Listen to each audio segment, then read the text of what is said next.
Каналыма қош келдіңіздер. Бүгін сіздермен тоқыма тоқу сабағының бірінші бөлімі кіріспе сабақпен таныстырып өтейін. Бізде кіріспе сабақта осындай жіптермен және крючоктармен танысу болады. Яғни мен сіздерге ең алдымен міне осы жіпті көрсетейін. Мына жіпте бізде шыны керек ходовой жіп деп айтсақ та болады. Барлық нәрсені домашний тапочка, қуыршақ, яғни салфеткалар, гүл, кардиган, тағы да басқа заттар тоқуға болады. Мына жерде бізде әр жіпті алған кезде осындай өзінің этикеткасы болады. Мен мынаны арнайы машинкаға тоқимын деп осылай орап қойған болатынмын. Мына жерде этикеткасында көрсетіп жіберейін. 100 грамм, мына жіптің құрамында граммы 100 грамм, 300 метр, және де бұл жерде 4-4,5 метрлік, мына жерде барлығы көрсетіп қой, 4-4,5 миллиметрлік крючокпен тоқуға болады. Яғни мына жерде де бізде крючоктарымызда да осындай номерлеп қойған. Мына жағы 4, мына жағы 3 миллиметр, мына жағы 2, мына жағы 1 деп осылай жазып қойған. Мына жерде мына 1, 2, мына жерде 3,5 миллиметр деп осындай 2,5 миллиметр деп осылай жазып қойған. Негізі мына бізде қағазы, жібіміздің этикеткасы, бұл яғни жіптің инструкциясы деп айтсам да болады. Ең алғаш үйренген кезде осы жіппен үйренген абзалырақ. Және де тағы да бірнеше жіптермен сіздерді таныстыра өтейін. Ланоса, нако жіптері, бұл жіптерде өте тоққанға ыңғайлы, өте қатты жіңішке емес, өте қатты жуан емес, жұмсақ, тоққанға ыңғайлы. Бұлмен де жаңағыдай қуыршақ, шапка сондай тоқуға болады.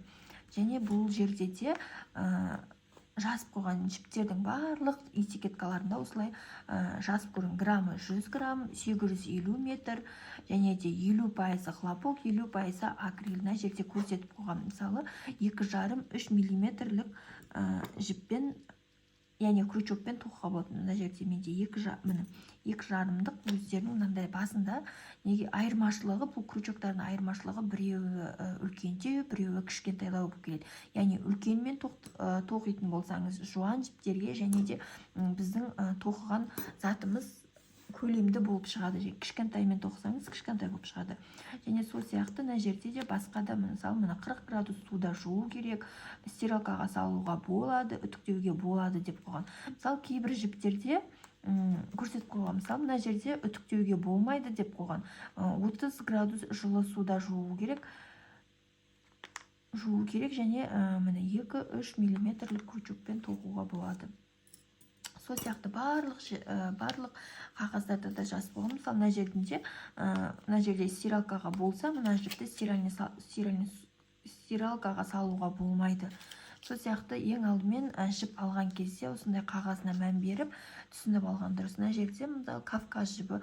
Бұл Кавказ жібінде қағаз болмайды, жай ғана бір бума болып оралып тұрады.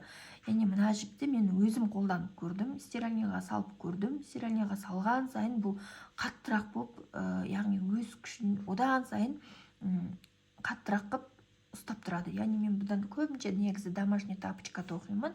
Міне мына домашний тапочканы Кавказ жібінен тоқылған, өте қатты болып, өзінің көлемін, яғни өзінің болмысын өте қатты әдемі болып ұстап тұрады.